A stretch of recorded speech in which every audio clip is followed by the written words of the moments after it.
La Sociedad Dominica de Medios de Comunicación, Sodomco, presenta A Pensar Más con Rosa María Palacios.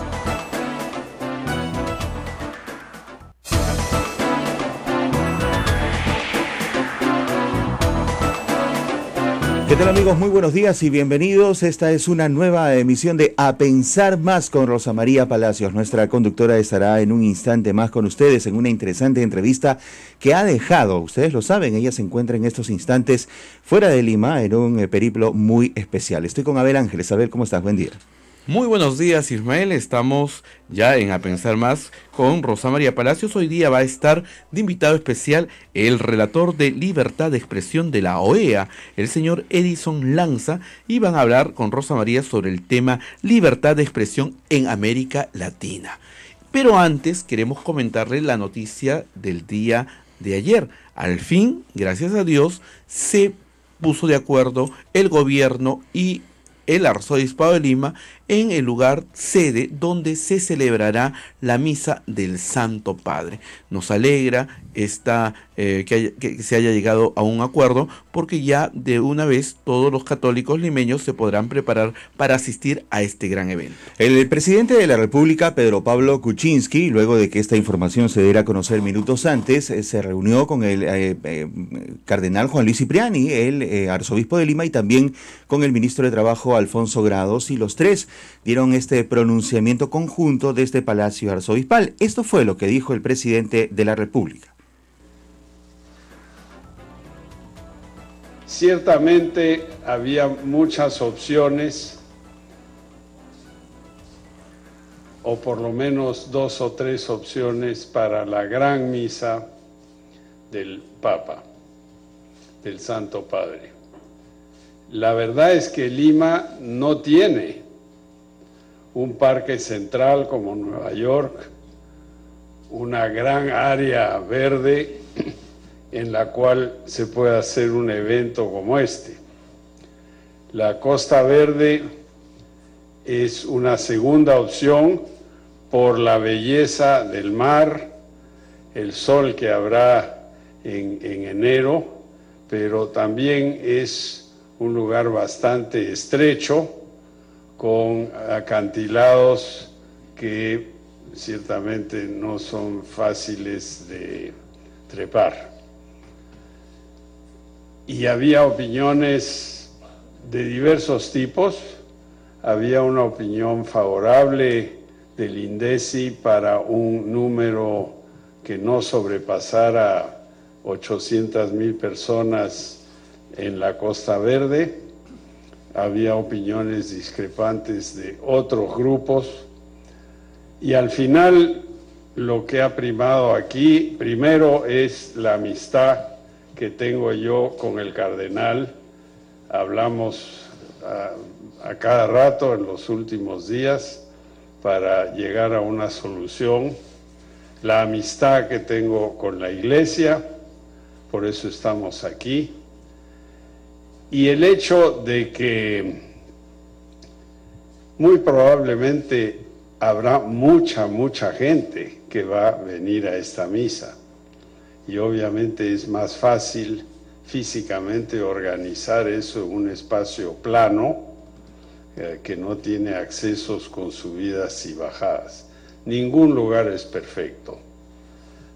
Y yo sé que una base no es el mejor sitio para una ceremonia de tanta importancia religiosa, pero también hay que pensar que, como le expliqué al Santo Padre el otro día en Roma, la base...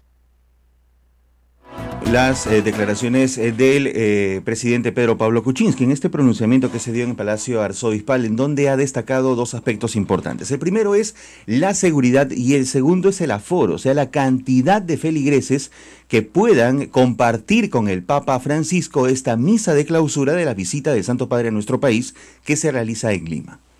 Bien, y el señor presidente hacía mención a la base. Acá recordamos que en España el Santo Padre Benedicto XVI sí presidió en la base de Cuatro Vientos, que era una base aérea también, base aérea militar y civil, por si acaso hay que decirlo, de las dos, civil y militar. Y también ahí se celebró la misa de la clausura de la Jornada Mundial de la Juventud cuando se realizó en Madrid, España.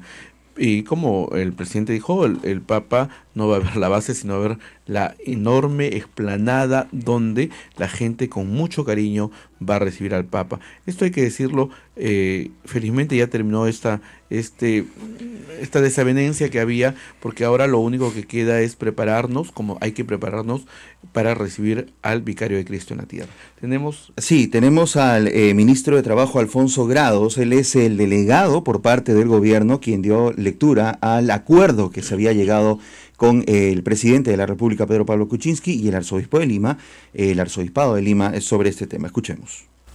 Del Papa Francisco a nuestro país es sin duda una noticia de esperanza y júbilo. Es un evento de unión y de amor que emociona a millones de peruanos en toda la República. Hoy hemos dado un paso más en el camino de esta importante celebración. Como gobierno, es nuestro deber garantizar la seguridad de nuestros ciudadanos y velar por el orden público. Por ello, se ha decidido que el lugar de la realización de la misa que oficiará el Papa Francisco en Lima será la base aérea de Las Palmas. La bendición del Santo Padre será en la base aérea de Las Palmas, ¿no? Yo creo que ya está aclarado todo, ¿no? Hay una pequeña desinformación que salió hoy día sobre un número que no conocíamos de 830,000 personas. Se habló de 2,5 millones. Parece que alguien está desinformado, ya un poco desinformado del asunto, pero yo imagino que en los siguientes días se clarificará todo, y lo importante es que empecemos los católicos a prepararnos. También hay que decir, Ismael, que invitar a nuestros amigos oyentes, porque nuestra red de radios dominicas va a ser una transmisión especial desde todos los puntos donde va a estar el Santo Padre, porque usted va a poder vivir la presencia del Papa a través de las emisoras dominicas del Perú. Muy bien, son las 8 de la mañana, 12 minutos. Hacemos una pausa, Abel, vamos a retornar porque Rosa María Palacios nos ha dejado algo especial. Sí, Rosa María el día de hoy estará entrevistando al señor Edison Lanza. El señor Edison Lanza, para conocimiento de nuestros amigos oyentes, es el relator de libertad de expresión de la Organización de Estados Americanos. Él estará hablando justamente del tema que a veces es tan manoseado, es libertad de expresión en América Latina. ¿Tenemos libertad de expresión en todos los países de América Latina?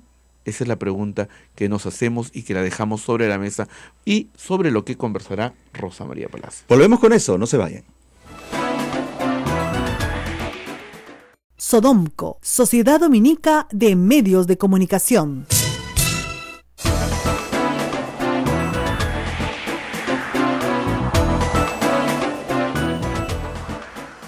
Buenos días, amigos, estamos nuevamente con ustedes en esta mañana especial.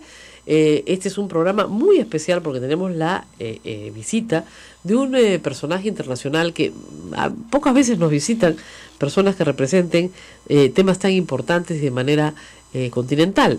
Edison Lanza es el relator de la libertad de expresión de la OEA, ¿no es cierto? Y vamos a hablar un poco de la libertad de expresión en América Latina. Él ha venido acá para un evento especial también, que presentamos el día lunes con Miriam Larco, que está patrocinando varias entidades, entre ellas Concord TV, sobre el tema de la libertad de información de los niños y sus violaciones en la televisión peruana y en otras televisoras del mundo también.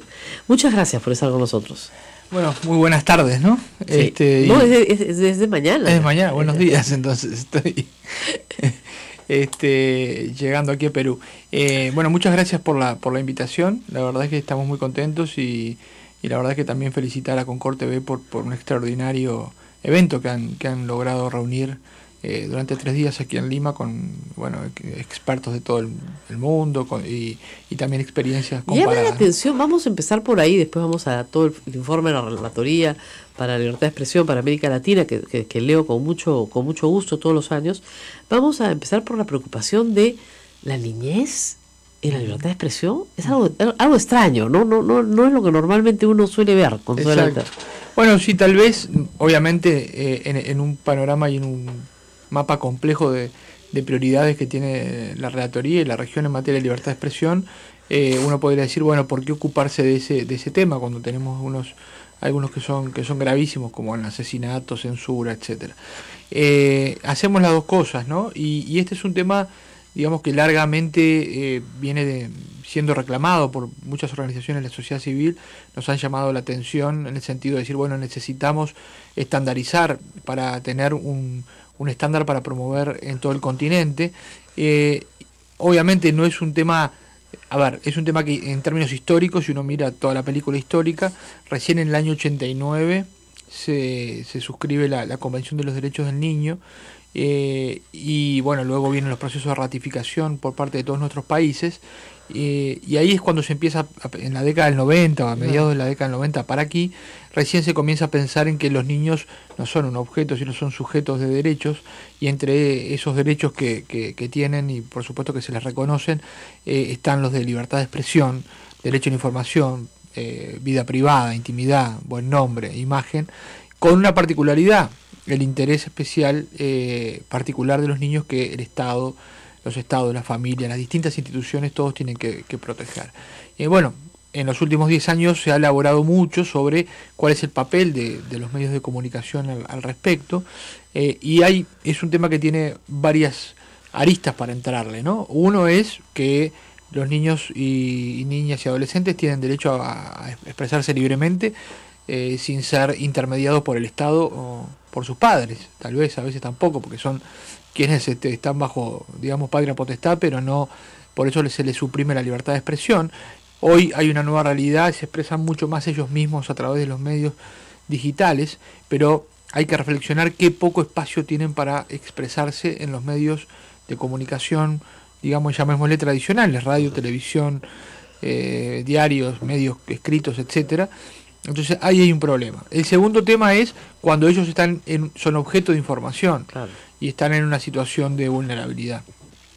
Y ahí, bueno, tenemos una larga tradición de mala práctica en la región. O sea, no es un problema exclusivo del Perú. No, por supuesto. Yo creo que toda la región de América Latina, donde, bueno, no sé, digamos, como diera la impresión o da la impresión de que los periodistas no se han formado en el respeto, digamos, a informar, pero con respeto por los derechos, muchas veces de muchos colectivos, pero en particular de niños, niñas, adolescentes. Ha mejorado la cosa porque la sociedad civil, sobre todo, ha hecho un extraordinario trabajo de promoción, difusión y capacitación. Entonces, uno de los puntos críticos acá es cómo no perder la libertad de expresión o no cercenar la libertad de expresión de los comunicadores, pero a su vez proteger a niñas, niños y adolescentes cuando están en situación de conflicto con la ley o cuando son abusados, y hay que informar sobre una situación de ese tipo. En el Perú está prohibido de 6 de la mañana a 10 de la noche pasar contenidos violentos o obscenos. La televisión nacional abierta pasa contenidos violentos o obscenos, porque un asesinato, ¿no es cierto?, en vivo, captado con una cámara de televisión, ¿no es cierto?, es un hecho violento. Atropellos, ¿no?, los pasan y los repiten una y otra vez, ¿no es cierto? Y sí hay obscenidad en ciertos realities, ¿no es cierto?, donde se dan escenas que no deberían darse. Sin embargo, no pasa nada. No es porque no haya capacidad de sanción, porque está en la ley, sino porque el Ministerio de Transportes y Comunicaciones no sanciona a nadie. Claro. Entonces, el Estado no sanciona porque no le interesa. Puede ser que le interese a los padres, puede ser que los padres presenten una queja a la Sociedad Nacional de Radio y Televisión, que se tramite y que la ganen. Pero el Estado no hace nada respecto a las, digamos, observaciones objetivas que hay en la ley sobre lo que puedes y no puedes hacer en televisión y en radio. Exacto. ¿Eso sucede en el resto de la región? ¿Es así en todas partes? Sí, digamos, obviamente con matices, y se ha abordado de distintas maneras en la legislación de los países de la región, y obviamente no hay que digamos, menospreciar de que es un tema complejo, ¿no? Porque bueno, también el derecho a la información está involucrado, la libertad de expresión tiene límites, por supuesto, y estos límites deben ser establecidos de manera muy precisa y clara, y deben ser aplicados de manera necesaria y proporcional. Entonces yo creo que ahí es donde la relatoría está trabajando en un informe temático para establecer un poco de estándares, porque también a veces para un organismo del Estado es difícil decir, bueno, ¿cuándo sanciono a alguien? Por ejemplo, hoy estamos lamentando el asesinato de 50 personas en Las Vegas. Así es. A manos de un francotirador, un loco. Y bueno, es natural de que hoy son las 10:15 y los informativos pasen algunas imágenes de eso, porque no se puede obviar. Claro, pero el tema es cómo hacerlo con el cuidado, y ahí yo creo que hay un margen de autorregulación y un margen, digamos, para casos extremos. Mire, yo estaba viendo las primeras imágenes de noticieros de los Estados Unidos y claro, sacan a las ambulancias, sacan a los policías, sacan a las personas abrazadas, llorando, pero no te sacan un cadáver.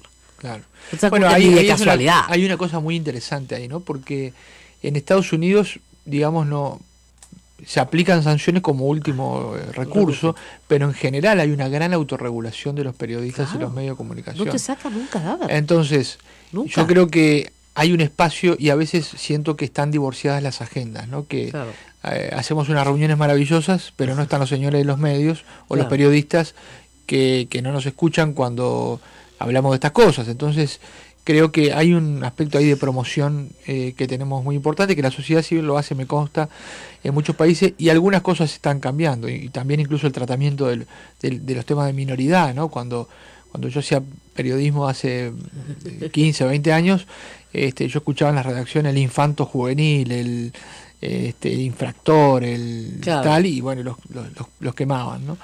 Y esto ha empezado a cambiar lentamente, pero resta mucho por hacer, ¿no? Entonces, ver un poco lo que me preguntabas, qué hace cada país de la región, en qué situación estamos, es el objeto de este seminario. Y la idea es seminario. sacar un informe final con estandarizaciones, recomendaciones. Exacto, una serie de recomendaciones. En general, los informes temáticos de la Relatoría y la Comisión han jugado un papel fundamental y muy fuerte, muy bueno en estos temas, y a partir de estos informes luego se diseminan buenas prácticas. Entonces, esperamos que esto ocurra. Y también en algunos países que se han empezado a aplicar normas, ¿no? Como la que tiene aquí Perú. Uruguay también ha establecido un horario de protección a la infancia donde hay algunos contenidos que están restringidos, y también tiene capacidad de enviar a la justicia casos el órgano regulador. Es una novedad que vamos a ver cómo funciona, ¿no? Bueno, ese es el tema de infancia. Vamos a hablar ahora de qué hace el relator, porque todos se deben estar preguntando, ¿qué hace un relator de la libertad de expresión? ¿Qué significa ese cargo? ¿Para qué sirve? ¿Para qué me sirve a mí? ¿No es cierto? El señor está en la OEA, eso queda en Washington, queda lejísimos. ¿Qué hace un relator de la libertad de expresión? Bueno, ahora voy a intentar explicarlo rápido. La Relatoría para la Libertad de Expresión va a cumplir 20 años y fue creada por los países del hemisferio de algún modo para contribuir a solucionar, a discutir y a generar altos estándares para el respeto a la libertad de expresión en un continente caracterizado por autoritarismo, por dictaduras, por violación a la libertad de expresión, por el vínculo estrecho que tiene libertad de expresión con la democracia, ¿no? Y en estos 20 años creo que la Relatoría ha jugado, a través de los instrumentos que tiene la Convención Americana y los reglamentos de la propia Comisión Interamericana de Derechos Humanos, ha jugado un papel importante en este sentido. Por ejemplo, la eliminación de los delitos, la modificación de los delitos de difamación e injuria en muchos países de la región, no en Perú todavía. Bueno, pero acá se eliminó el desacato. Que ya era demasiado también, ¿no? El desacato, primero se eliminó el desacato en toda la región. Estamos ya en la fase de difamación. Ojalá que se elimine como se ha eliminado en otros países del mundo, de la región, porque tal vez la gente no lo entienda, pero mandar a alguien a la cárcel por sus opiniones es absurdo. Puedes pedirle que te pague una multa si se ha faltado a tu honor, a tu respeto, pero ¿por qué ir a la cárcel? No tiene sentido. La cárcel es para otro tipo de delitos. Exacto, y bueno, el desacato sin duda, eliminar la derogación del delito de desacato. Otros temas como por ejemplo la censura indirecta, los mecanismos de censura indirecta que muchas veces afectan a periodistas y medios de comunicación, ha sido un tema trabajado a propósito de un caso aquí en Perú, el caso Itcher, en su momento. Casos que tienen que ver con, obviamente, la violencia contra periodistas y la impunidad de los crímenes contra periodistas, que lamentablemente... Y la gente, vamos a hablar después de las zonas silenciadas, que es un informe de la Relatoría que a mí me ha gustado mucho, voy a compartirlo con el público, pero esto, lo que hace el relator es viajar por América Latina, recibir información, la misma relatoría recoge información y hace un informe anual, que es muy importante, ¿no? Y es país por país qué ha pasado con la libertad de expresión en cada país. Exacto. Y es interesante, una vez le pegaron a mis reporteros y aparecimos en el... No se rían, de verdad. ¿Quieres salir? Te pegan y sales, ¿no? Le pegaron a mis reporteros en Chimbote, salimos en el informe, por supuesto. Por supuesto, es un trabajo, la verdad, que lleva muchísima dedicación. Es un informe anual sobre la situación de libertad de expresión. Tratamos de abarcar todos los países de América Latina y el Caribe, ¿Cómo Estados se Unidos y suministra Canadá. la información? Bueno, de diversas formas. Por un lado, hay organizaciones de la sociedad civil que están especializadas en monitorear la situación de libertad de expresión en cada país y para nosotros son una referencia. En el caso de Perú, por ejemplo, IPIS, Transparencia, capítulo de Perú, etcétera, para hablar de Perú. También la información que publican los medios de comunicación, y, denuncias directas que nos llegan de los propios periodistas afectados o víctimas o personas que por el ejercicio de la libertad de expresión, bueno, han tenido represalias. Y hacemos una búsqueda y tratamos de que cada tema, cada caso denunciado esté de algún modo validado por 2 o 3 fuentes independientes, con lo cual es un trabajo titánico. Porque también está el abuso, puede estar el abuso de gente que no se comete un acto de corrupción y quiere y sostiene sostiene que es una víctima. Sostiene que es una víctima de la libertad de expresión porque es periodista, lo que fuera. Entonces tratamos de ser muy serios y rigurosos para que el informe tenga el impacto y la seriedad y la validez que tiene, que ha ganado por ello en estos años, ¿no? Claro. Vamos a tener que hacer una pausa, pero regresamos. Estamos con Edison Lanza. Él es el relator de la libertad de expresión para la Organización de Estados Americanos. Está en Lima para un evento muy importante sobre niñez y medios de comunicación, que está abierto al público, por si acaso, en la Universidad de Lima. Pero nosotros tenemos que parar y regresar en un instante. No se muevan porque vamos a regresar para hablar de los informes especiales y temáticos que también hace la relatoría, que son de gran interés. Volvemos en un instante.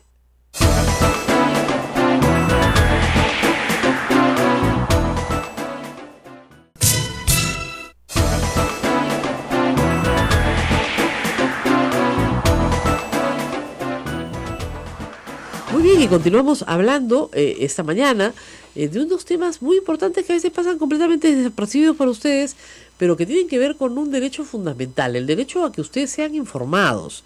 No solamente el derecho del periodista a informar, sino de la persona a recibir información. Y si esa información no puede fluir, ¿no es cierto?, ustedes tienen la afectación de un derecho y nosotros también, los periodistas y los informados. El problema en muchas partes del mundo es que los periodistas ni siquiera pueden informar. Y ese informe especial este año se ha llamado las zonas silenciadas. El caso de México, de Guatemala y me parece que Paraguay. Es decir, ahora nos van a explicar qué cosa es una zona silenciada. ¿Por qué ha sido tan importante para este año hacer un informe temático sobre estos casos? Zonas donde hay silencio. Exacto, y silencio a propósito de la violencia que se ejerce contra quienes se expresan, ¿no? Nos parecía un imperativo ético dedicarle prioridad y atención a este tema.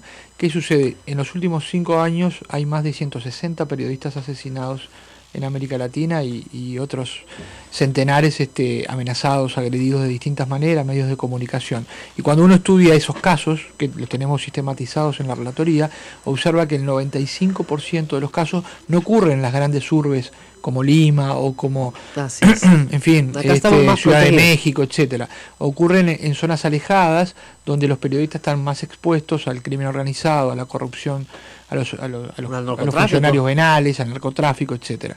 Y nos parecía que teníamos que, hablar específicamente de estos casos y generar estándares para estos casos, porque de nada sirve que mañana, no sé, amenacen a un periodista muy conocido aquí en Lima y la policía lo proteja y haga todo lo que tiene que hacer, pero están en Chiclayo, asesinan a un periodista y no pasa nada, ¿no? Entonces, bueno, elegimos casos emblemáticos, como el caso de Tamaulipas en México, el caso de la frontera de Paraguay y Brasil y alguna zona de Guatemala. Por ejemplo, en el caso de México, uno puede ver en el caso de Tamaulipas cómo la violencia empieza por amenazas a los periodistas, por ataques con bombas a los medios de comunicación y luego ya asesinatos, y todos estos quedan impunes, todos estos crímenes, al punto tal de que los medios, y un medio lo explicita en un editorial, dice: nosotros no vamos a seguir informando sobre temas de narcotráfico y corrupción porque no queremos que sigan matando a nuestros periodistas. Esto quiere decir que el crimen contra un periodista obviamente atenta contra la vida del periodista, pero es un crimen selectivo, con la intención de acallar una voz y una fuente de información para la sociedad. Claro, el tema ahí que yo siempre digo en las charlas es, primero, el crimen no puede quedar impune. Entonces tenemos que pelear de todas maneras los periodistas para que el crimen no quede impune. Porque si quede impune, el narcotráfico, la corrupción, lo que fuera, gana. El crimen organizado gana. Y lo segundo es que la historia que el periodista estaba cubriendo tiene que continuarse por sus colegas. Porque si no se continúa, si la historia muere con él, entonces todo su esfuerzo no valió la pena. Y la verdad que puede haber estado detrás de una gran historia que tiene que decirse, que tiene que cubrirse y no se cubre. ¿No sería interesante ahí, por ejemplo, que los medios grandes, los que están en las capitales de los países, entren en el auxilio, ¿no es cierto?, de los medios más pequeños? Hay algunas experiencias interesantes, el caso Tim López en Brasil, por ejemplo, de una localidad de Brasil que fue asesinado, y los periodistas de medios grandes hicieron un consorcio para investigar lo que él estaba investigando y obligar a que se supiera la verdad y que el crimen no quedara impune.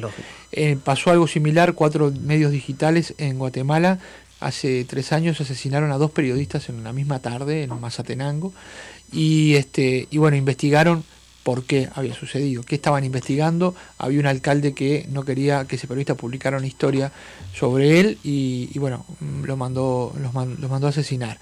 Y esto fue a raíz y gracias a la investigación periodística, también la Fiscalía actuó y terminaron encontrando los autores materiales e intelectuales, porque muchas veces el gatillero no alcanza con llegar al gatillero. Claro, nosotros tenemos acá el caso emblemático de Carlos Rivera en Pucallpa, ya hace más de 10 años, más, en 2004 lo asesinaron, y claro, el problema ahí era que el alcalde de Pucallpa era el autor intelectual. Los autores materiales los agarraron rápidamente, pero el autor intelectual se demoró años en ser juzgado, subió hasta la Suprema, bajó, estuvo un tiempo preso, etcétera, pero al final salió bien librado, ¿no? Entonces es un crimen que no queda totalmente impune porque están los autores materiales, pero sí queda en parte impune porque el actor intelectual nunca terminó de ser sancionado, ¿no es cierto? Y su historia, las historias que él narraba, eran historias que tenían que ver específicamente con este funcionario.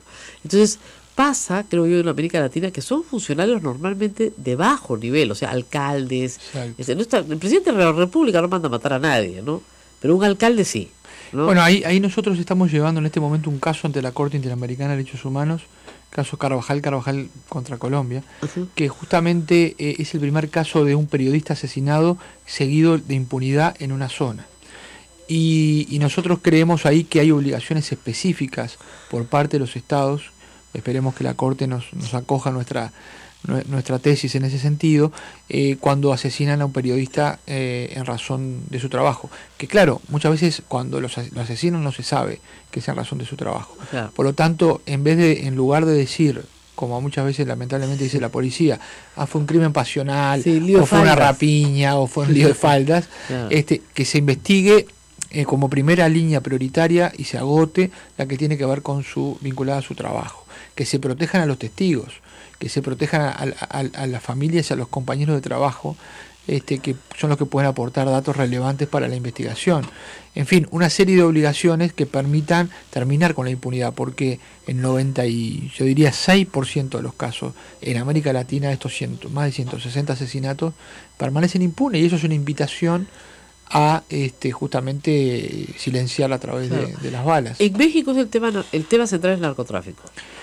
Bueno, y colusión muchas veces con el narcotráfico con autoridades. Y en México la verdad es que la situación es crítica. Este año cerca de 10 asesinatos, y una cuestión muy preocupante, y es que, porque también hay que decirlo, a veces puede ser que sean periodistas muy vulnerables en zonas donde ellos están a merced de los carteles, y a veces entran o tienen que entrar en la lógica de negociar con el cartel, te publico o no te publico. Claro.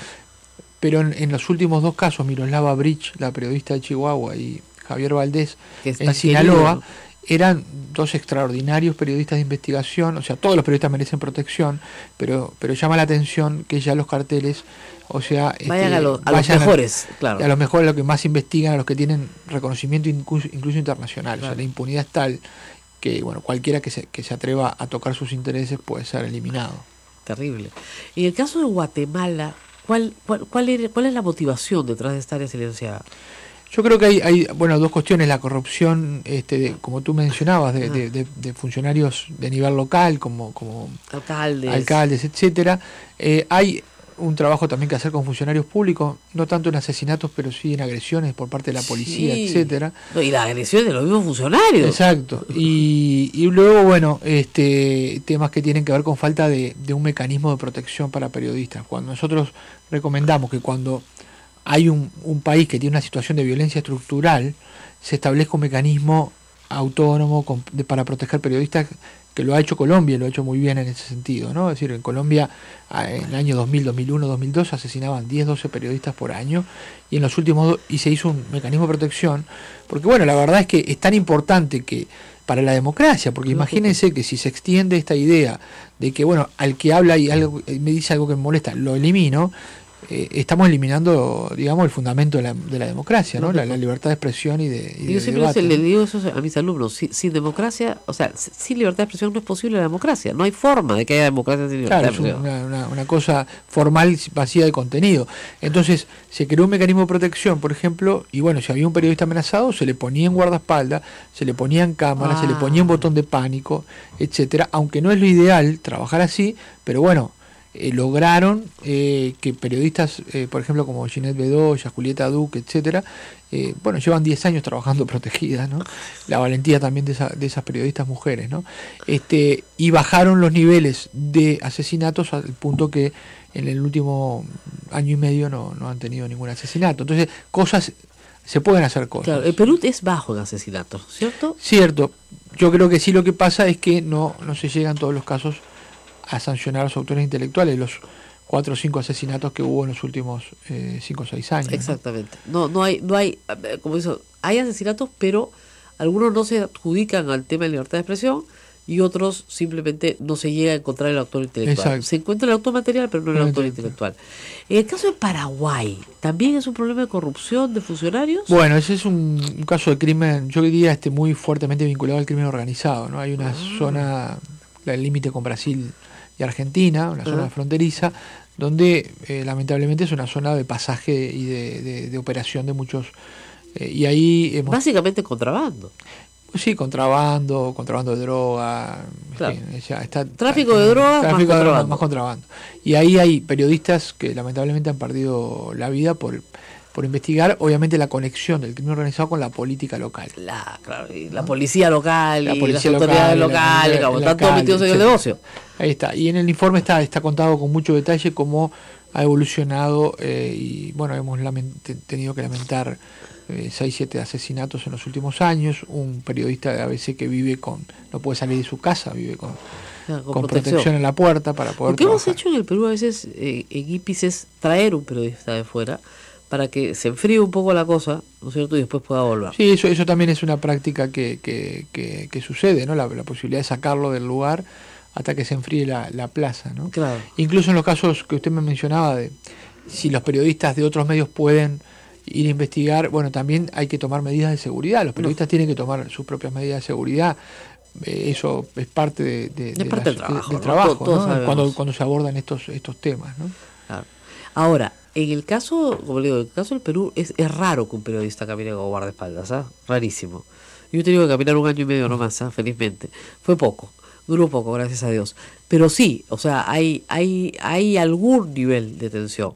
En el caso de, y es raro, porque este es un país con altos índices de narcotráfico, donde debería haber mucho más. Sin embargo, no lo hay.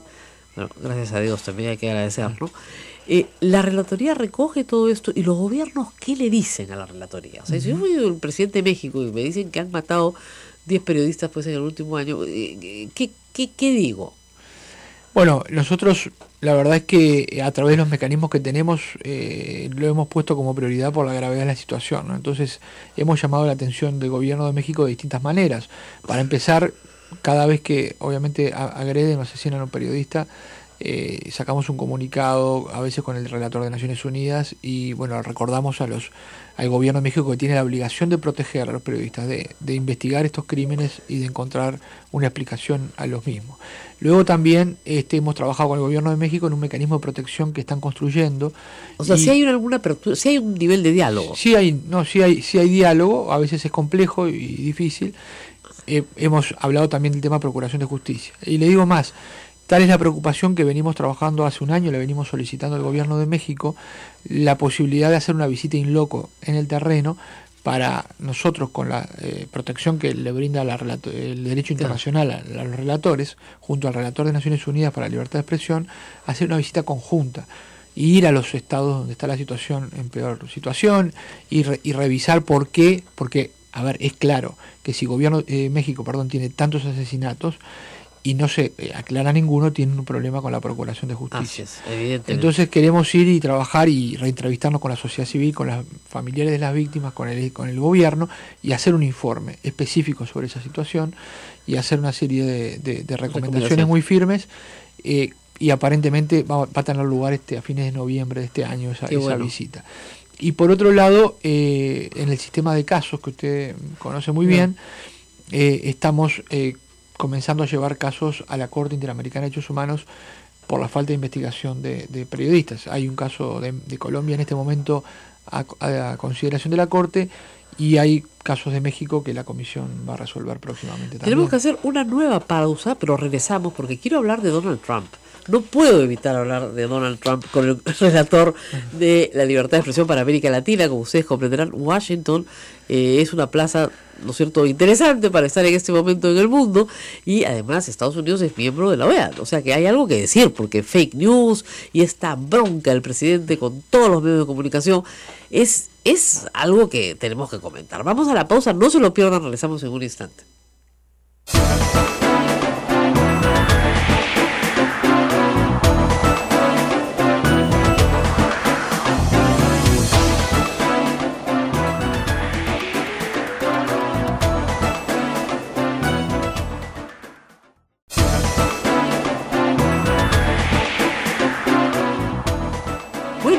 Y continuamos conversando esta mañana. Yo he dejado el tema de Trump para el final porque, gracias. Claro, tenemos que hablar si hablamos de libertad de expresión en la región, como ustedes saben, los Estados Unidos es miembro de la OEA, y Donald Trump no para de trompearse con los medios de comunicación a través del Twitter. Además, a horas impensadas, ¿no? Dicen que cuando va al baño en la madrugada escribe barbaridades contra los medios de comunicación. Ha creado pues todo este concepto de fake news, ¿no? Y los medios le contestan diciendo, no, reality check, acá tenemos usted, el que miente es usted, una y otra vez, ¿no? Pero nunca hemos tenido, bueno, Nixon era un presidente muy agresivo con la prensa, pero no a estos niveles. Y además, Nixon no tenía Twitter, ¿no? O sea, esto es una cosa instantánea, inmediata, explosiva. Y también, por supuesto, en conferencias de prensa, agrede a periodistas abiertamente, en entrevistas agrede a periodistas, prohíbe que un periodista entre a una conferencia de prensa. Es decir, es un desastre. Disculpe, ¿no? Me da todo el informe de la relatoría. ¿Qué van a hacer respecto a ese caso?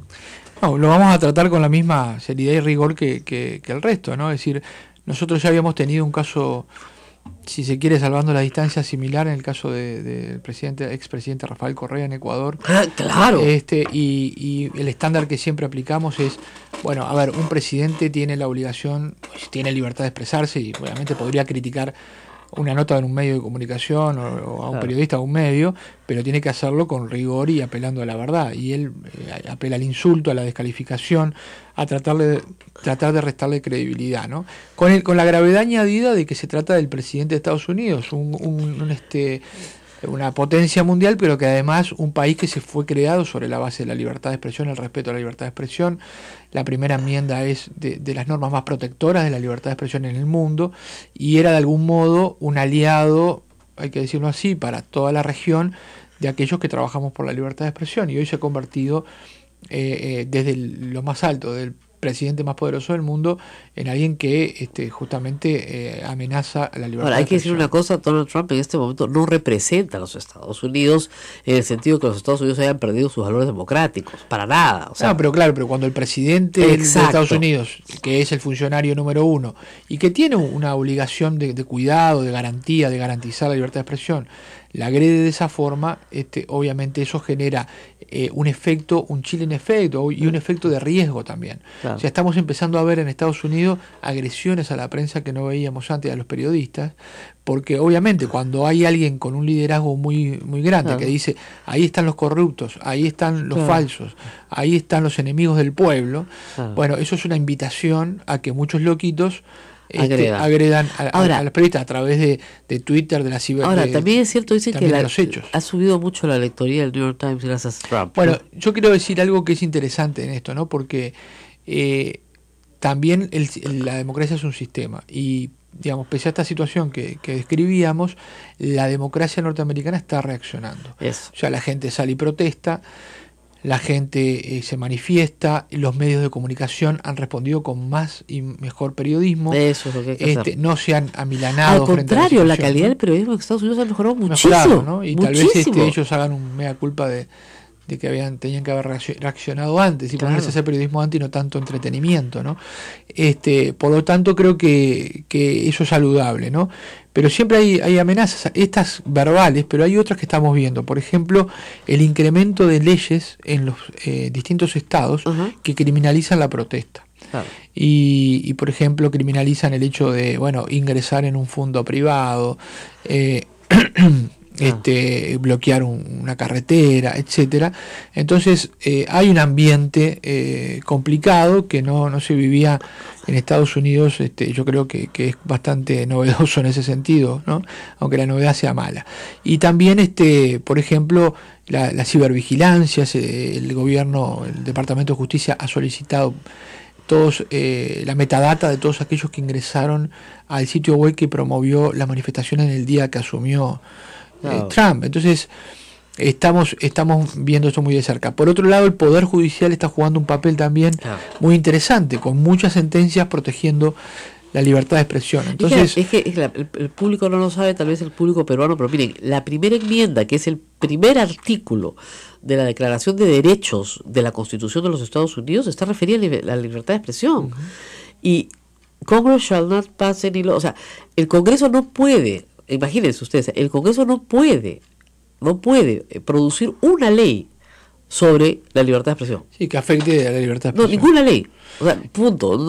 La protección es casi absoluta para el discurso, sobre todo político, de funcionarios, de funcionarios públicos, temas de interés público. Entonces tú tienes a un presidente insultando. Ahora, ha sido interesante. Un tema que usted me mencionaba y yo quiero precisar, ¿no? Porque el término de fake news, que utiliza mucho Trump, refiere, y esto los relatores hemos emitido una declaración conjunta el año pasado, no refiere a los medios que publican noticias presuntamente falsas, como sostiene el presidente Trump. Refiere a aquel fenómeno que hay, o este fenómeno que hay hoy también en Internet, que es que se crean sitios falsos para diseminar noticias falsas y afectar una elección o afectar un proceso, ¿no? Entonces, eso es una cosa. Y él ha pervertido ese término y se lo aplica a los medios que intentan hacer periodismo serio, ¿no? Entonces, como usando esa cosa descalificadora para descalificar al periodismo tradicional.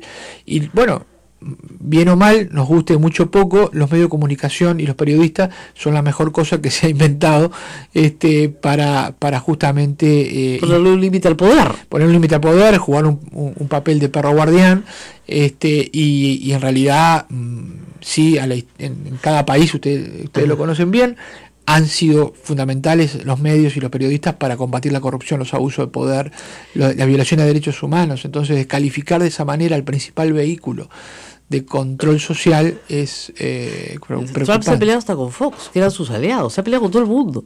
Ahora, ustedes van a emitir un informe este año, o sea, en el informe anual va a venir un capítulo de Estados Unidos, un poquito más grueso, digamos. Exacto, no vamos a mirar para el costado como nunca lo hicimos con ningún país, y bueno, y también preocupados, ¿no? Porque el efecto de imitación en esto también puede ser muy complejo para la región, ¿no? Es decir, uno se podía jactar de decir, bueno, Estados Unidos es uno de los ejemplos de respeto a la libertad de expresión, y hoy tal vez no pueda usar ese argumento. No, en absoluto. Claro, el problema pues era Correa, Chávez, Claro. no el presidente de los Estados Unidos. No, nadie esperaba del presidente de los Estados Unidos esa conducta.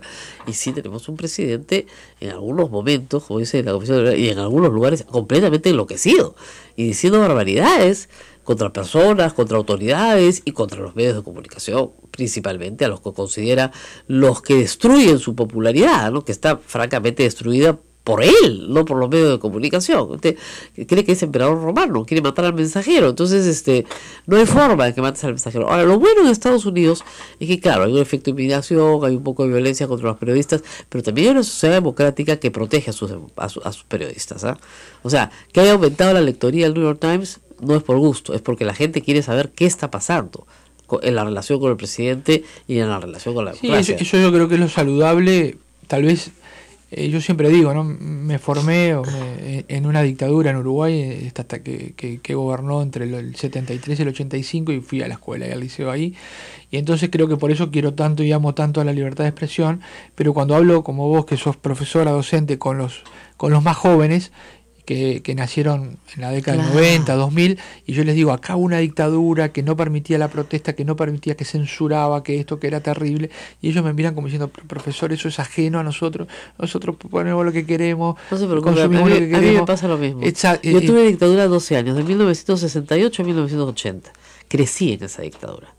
Por eso es que, ¿no es cierto?, la libertad de expresión para nosotros es tan importante. Porque la hemos perdido. Y ¿no? quizá para la nueva generación está bien, no lo vivió. No lo viven ni no lo aprecian porque para ellos la libertad es el aire que respiran. Yo le pregunto a veces a mis alumnos, ¿ha habido en el Perú censura alguna vez del Estado?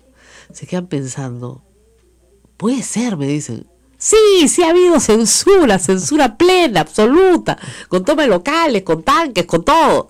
En varios momentos de la historia, con censura, con censores. Y claro, los chicos no lo saben. No lo saben. Entonces les parece rarísimo. Rarísimo. Y no se aprecia y no está el valor de la defensa de la libertad de expresión. Y yo creo que eso pasó de algún modo a la sociedad americana y hoy están viendo la necesidad de salir a defender. Ya no lo van a tomar, como dicen, por descontado. Tienen que darse cuenta que sus contenidos de entretenimiento, que son los reyes del infotainment, o sea, de hacer de la información un entretenimiento, hoy está cambiando y volviéndose una televisión mucho más política, si se quiere, mucho más interesada en el tema político, y tienen magníficos periodistas para hacerlo. Lo que pasa es que no les han dado la oportunidad de brillar. Ahora, ¿tú crees que puede haber un tema de autocensura? O sea, que los periodistas americanos algunos digan, ¿saben qué? Tenemos que tener mucho cuidado con el presidente, nos va a atacar, así que mejor restringamos estos contenidos. ¿Se puede estar dando un problema de autocensura en los Estados Unidos? Bueno, yo, por lo menos la verdad que en los medios grandes e importantes no, ellos han respondido más bien. No aparece, ¿no? Con más periodismo. Yo creo que más bien el riesgo viene por al lado, hubo un caso de un candidato republicano que agredió directamente a un periodista, luego finalmente fue procesado y se disculpó, pero lo agredió en los raids, etcétera, en la polarización que está generando la sociedad también. Claro. Yo la verdad es que, bueno, viviendo en Washington, por primera vez vi con mucho asombro una manifestación de supremacistas blancos frente a la Casa Blanca, defendiendo que expulsen a todos los Dreamers. Entonces digo, estamos viendo cosas complicadas y feas también en ese sentido, ¿no? No solo con el tema del periodismo, sino también con discursos de odio, discursos que no estaban. Que no estaban o que tal vez como en toda sociedad están solapados, y uno lo habla, o la gente lo habla en su casa, o en un restaurante, o en un boliche, como decimos nosotros, pero así a viva voz. Entonces, esas cosas también no se sabe en qué van a desembocar, ¿no? Bueno, nos tenemos que despedir, ¿no? Nos vamos despidiendo ya, porque en realidad el señor Edison Lanza tiene mucho que hacer en Lima, y Ismael se queda con ustedes, así que nos vamos, pero ya volvemos mañana. Hasta mañana. Gracias a Rosa María Palacios. Hoy estuvo conversando con Edison Lanza, relator de libertad de expresión de la Organización de Estados Americanos, sobre el tema de la libertad de expresión en América Latina. Es todo por hoy, amigos. Gracias por su preferencia. Nos reencontramos mañana, como siempre, a las 8 de la mañana, aquí en A Pensar Más con Rosa María Palacios, en las emisoras de la Sociedad Dominica de Medios de Comunicación.